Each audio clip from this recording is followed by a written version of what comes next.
Isang sorpresa na hindi ko maipaliwanag. July 26. Offertory Reading Devotional. Ang nagmamagandang loob sa mahirap ay nagpapautang sa Panginoon. At siya ang gaganti sa kanya ayon sa kanyang ginawa. Kawikaan Kapitulo 19 Versikulo 17. Isang babaeng negosyante ang nagbahagi ng kanyang mga hamon sa paniningil ng utang mula sa mga taong may pagkakautang sa kanya. Ikinuwento niya ang kanyang pagkadismaya sa mga taong totoong nangangailangan ng tulong ngunit pagkatapos niyang pautangin ay hindi na nagbabayad. Ngunit may isang bagay na ikinagulat niya. Sa tuwing may dumadating na nangangailangan ay tinutulungan niya ito.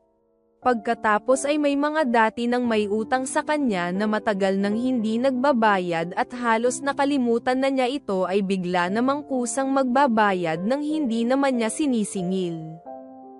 Nangyari na ito ng ilang ulit.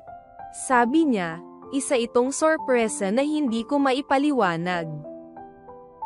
Batay sa kanyang karanasan, nagpatotoo siya na mahal ng Diyos ang mga mahihirap at natutuwa siya kapag tumutulong ang mga may kaya sa nangangailangan.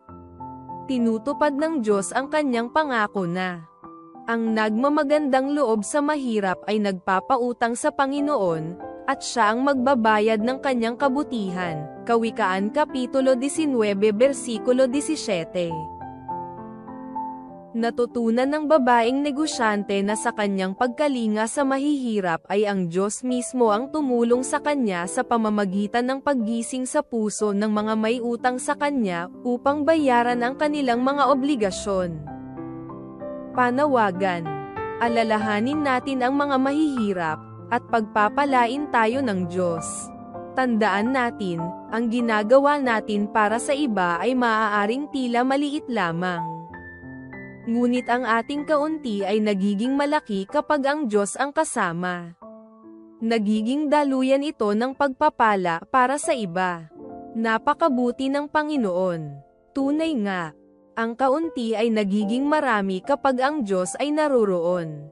Sa pagbabalik natin ng ating mga ikapo at mga pangakong handog ay ilagay natin sa huli ang ating mga hangarin, at unahin ang Diyos.